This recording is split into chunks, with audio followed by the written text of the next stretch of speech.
Hello, everybody. This is Pascal from Neutrality Studies, and because of a very special situation in the United Nations, I would like to do a special update today about what is going on in the war between Israel and Palestine, because something very interesting happened that doesn't occur every day, and that is somebody forced the hands of the United States to actually show its real intentions, and that occurrence deserves attention, because it's another one of those moments when you can see the cracks in US hegemony and the way that the entire world system has been working. Because on the one hand, what happened yesterday, a couple of hours ago, at the United Nations in New York is really sad, because, as you can see here, the United States vetoed a resolution which would have called for an immediate humanitarian ceasefire, and that this would have been a Security Council resolution. And Security Council resolutions are binding. It's the difference to General Assembly resolutions, which are nothing but, recommendations. But Security Council resolutions are binding, and they can be used at later stages to even become enforceable, meaning that if the Security Council then decides to take military measures later on, they could do that. So this is definitely an escalation and a one-up from the previous resolutions at the United Nations General Assembly. And what makes this occurrence so special is that it was called for by the Secretary General, Mr. Antonio Guterres, who invoked special rights that he has under the UN Charter. Now, you can see this here on the 6th of December, 3 days ago. Guterres invoked the so-called Article 99 of the UN Charter, which doesn't happen often. The last time it happened was in 1989. So although this is a power that every Secretary General has by virtue of being in that office, it isn't usually used because it is worded in a way that makes it kind of an emergency situation power. Let's look at it for a second. It's very short. Article 99 only reads that the Secretary General may bring to the attention of the Security Council any matter which, in his opinion, may threaten the maintenance of international peace and security. Very short. And it's not even a power that would force the Security Council to vote on a resolution, but it's obviously understood that if the Secretary General does this, that this has special weight, because the situation must be very grave. And in fact, during the deliberations yesterday at the UN, the Israeli representative actually lamented that for 1.5 years of war, nearly 2 years of war between Russia and Ukraine, the Secretary General never invoked this article, but he's invoking it now. And Israel, of course, is calling this the bias of the UN. But it shows you just how special a situation has to be for the General Secretary to take this step of, basically a last resort of his office to shake the Security Council and tell them, look, something really needs to be done. This is untenable. And you will see in the speech that he gave at the end, like how he perceives the situation. And this is something that definitely neither Israel wanted, and certainly not the United States. And the fact that this call to action then led to some members of the Security Council proposing a resolution, because you need to know any Security Council member can propose a resolution, and the Security Council has 15 members. Let's look at them just briefly. Wikipedia is quite good for such very, very timely events, on votes and elections, because you get aggregated data very quickly. You've got 15 seats, although, always read everything with a critical mind, right? Obviously. 15 seats distributed among the regions. And out of these 15, you have some permanent members, right? China, France, Russia, United Kingdom, and United States. They are always in this council, and all 5 of them have veto powers. Why do they have that? Because they won the Second World War, period. You win a world war, you are a great power, you get a veto. And then you have non-permanent members that rotate every 2 years, like in alternate modes. And at the moment, these non-permanent members, they include down here, they include Gabon, Ghana, Mozambique, United Arab Emirates, Japan, Albania, Brazil, Ecuador, Malta, and Switzerland. And the presidency, the president of the Security Council rotates, so every month. And for the month of December, it is Ecuador that held the presidency, and it was Ecuador that was chairing the meeting. That's why you will hear the Secretary General constantly addressing the president, dear president. He's talking to the president of the Security Council, because the Secretary General, of course, is the head of the entire UN organization, but the president of the Security Council is the one who represents the entire council, and then also sets the agenda, and so on and so forth. And this what this represents is a forcing of hands, actually, of the US to show whether or not they would let such a resolution happen that calls for a humanitarian ceasefire. Unsurprisingly, the United States said no. Actually, it is a bit surprising, because the vote was 13 to 1 to 1. 13 members said yes. The United States vetoed. The United Kingdom abstained. There's 3 options how you can vote. You can also abstain. You can just say nothing in the vote itself. And the fact now that of the permanent members, even France, a NATO member, France, said yes to this resolution, and said there is actually no contradiction in calling for a ceasefire and the right of Israel to defend itself. And of course, Russia also said, yes, this needs to happen. A ceasefire needs to be implemented. China as well. But also, remember, we also have Japan on this Security Council at the moment, right? Even Japan, another very strong US ally, on which I am certain, absolutely certain, in the UN, in the back chambers, the US put pressure on to either veto or abstain, because this is just another one of these very bad looks. But also Japan, and my country, Switzerland, well, I mean, Switzerland doesn't matter, but Japan matters quite a bit, that they also said yes to this resolution, defying the wishes of the United States. Well, that tells us something about just how impactful the current situation is, and how it also is at the moment changing the way that the United States can influence its partners or its satellite states to vote along the way that it likes. So this is a quite interesting situation, and it is absolutely horrible that now again we have no ceasefire.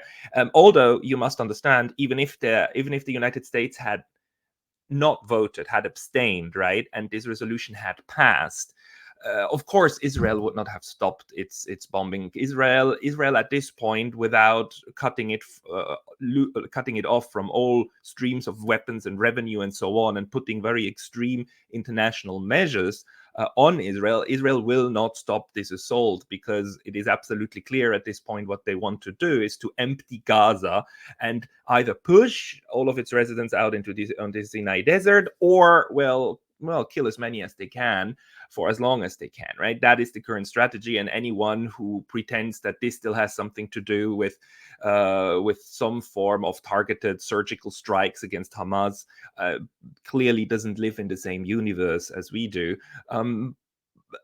At the United Nations, of course, you have to phrase everything differently. So Antonio Guterres does not directly attack the United States, and he does not directly speak about how the US and Israel are here committing a genocide, but he is very clearly naming the core issue, and he's actually putting a stance. He's standing up as the main representative of the UN against the wishes of the United States and Israel, which is special. And we've seen that already happening 2 or 3 weeks ago when he was calling for the first time for ceasefire and for stopping the onslaught of Israel. And then he was criticized by the Israeli side. The Israeli ambassador to the UN even called for his resignation, saying the UN had lost all legitimacy and so on, going on frontal attack. But the UN, although it is powerless at the moment and it cannot change the situation, this is a clear indication that the soft power and the structural power of the United States are currently dying down. This extreme situation is forcing hands, and it is showing that there's a realignment at the moment going on, not against, but definitely not in favor of the U.S. hegemony. So everybody, please have a look now at what Mr. Guterres said. It is a passionate speech, and it will stand the test of time, and it will show that the world was watching. The world was powerless, but the world was watching, and even the UN was watching.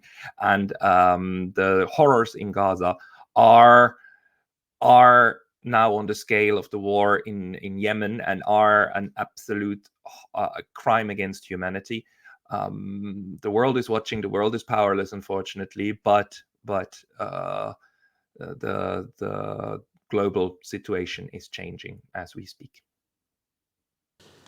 Mr. President, Excellencies, I wrote to the Security Council invoking Article 99 because we are at a breaking point.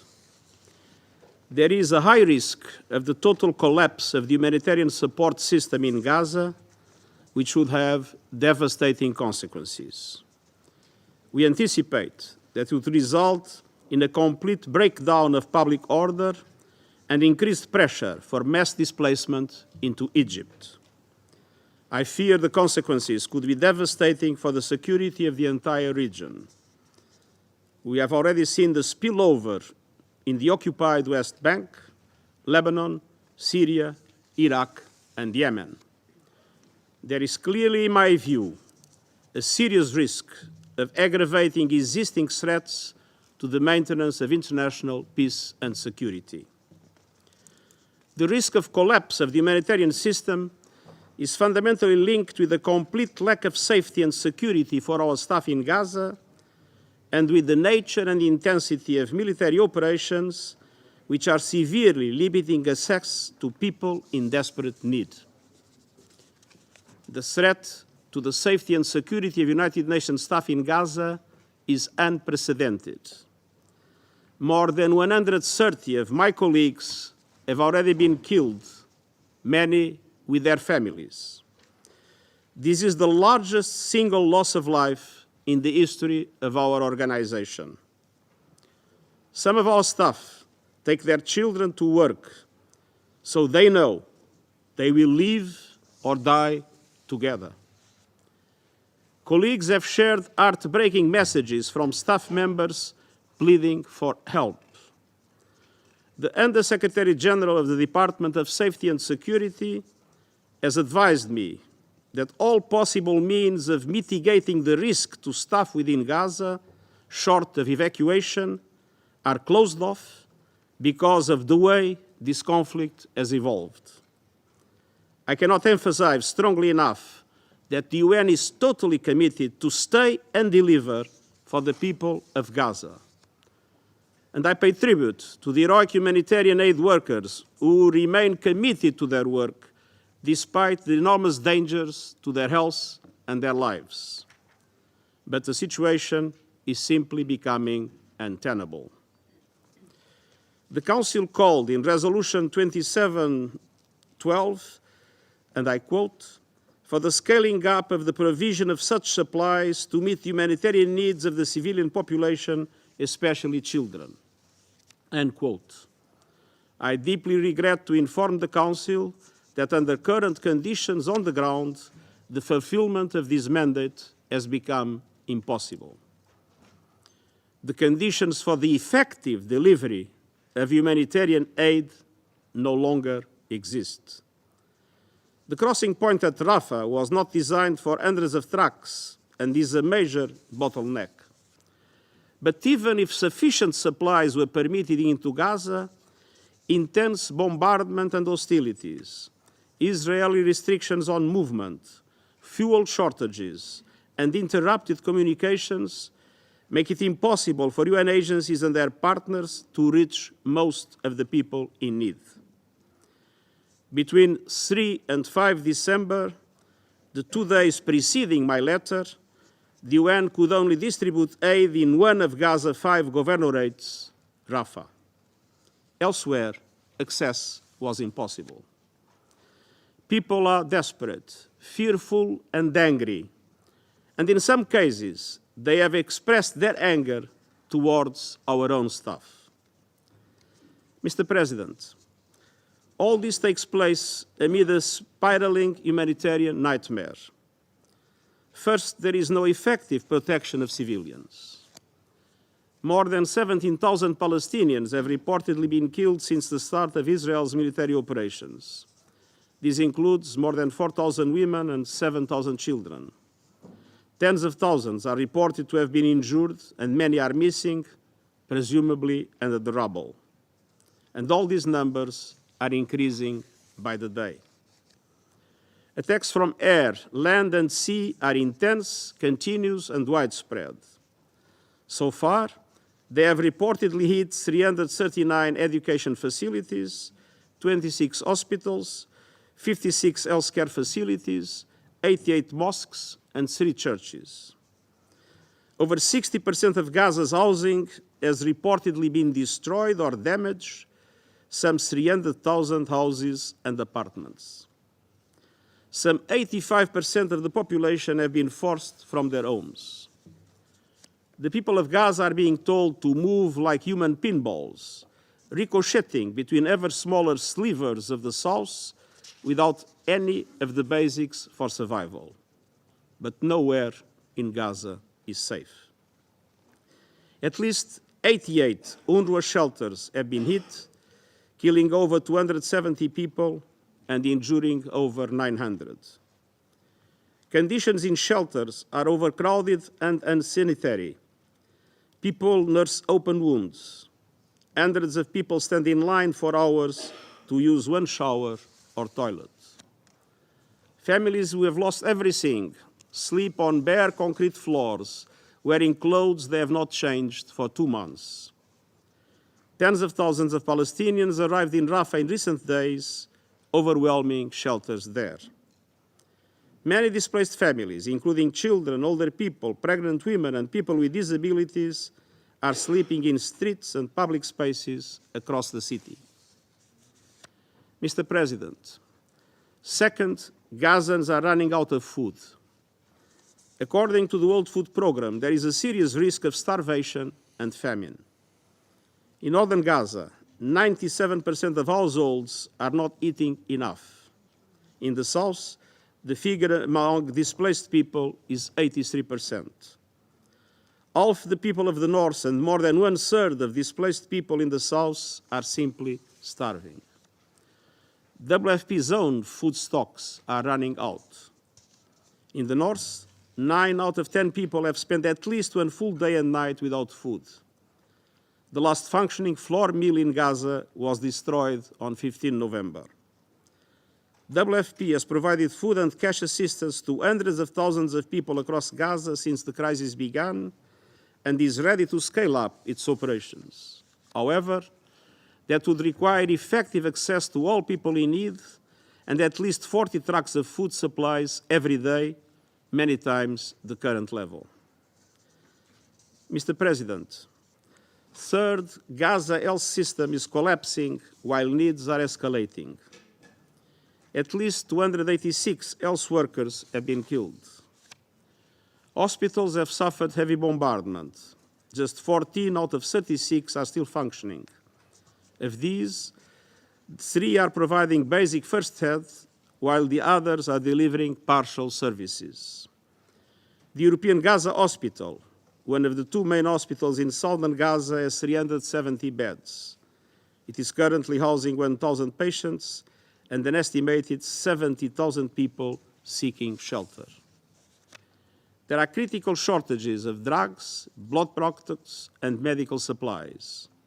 Fuel to run the hospitals is severely rationed. Many patients are being treated on the floor and without anesthetics. As patients with life-threatening injuries continue to arrive, wards are overflowing and staff are overwhelmed. At the same time, the unsanitary conditions in shelters and severe shortages of food and water are leading to increases in respiratory infections, scabies, jaundice, and diarrhea. Everything I just described represents an unprecedented situation that led to my unprecedented decision to invoke Article 99, urging the members of the Security Council to press to avert a humanitarian catastrophe and appealing for a humanitarian ceasefire to be declared. Mr. President, we are all aware that Israel began its military operations in response to the brutal terror attacks unleashed by Hamas and other Palestinian armed groups on 7 October. I unreservedly condemn those attacks, and I'm appalled by the reports of sexual violence. There is no possible justification for deliberately killing some 1,200 people, including 33 children, injuring thousands more, and taking hundreds of hostages. Some 130 hostages are still held captive, and I call for their immediate and unconditional release, as well as their humane treatment and visits from the international community of the Red Cross until they are freed. At the same time, the brutality perpetrated by Hamas can never justify the collective punishment of the Palestinian people. And while indiscriminate rocket fire by Hamas into Israel and the use of civilians as human shields are in contravention with the laws of war, such conduct does not absolve Israel on its own violations. International humanitarian law includes the duty to protect civilians and to comply with the principles of distinction, proportionality, and precaution. The laws of war also demand that civilians' essential needs must be met, including by facilitating the unimpeded delivery of humanitarian relief. International humanitarian law cannot be applied selectively. It is binding on all parties equally at all times, and the obligation to observe it does not depend on reciprocity. Mr. President, the people of Gaza are looking into the abyss. The international community must do everything possible to end their ordeal. I urge the Council to spare no effort to push for an immediate humanitarian ceasefire, for the protection of civilians, and for the urgent delivery of life-saving aid. While we deal with the current crisis, we cannot lose sight of the only viable possibility for a peaceful future: a two-state solution on the basis of United Nations resolutions and international law, with Israel and Palestine living side by side in peace and security. This is vital for Israelis, Palestinians, and for the international peace and security. The eyes of the world and the eyes of history are watching. It's time to act, and I thank you.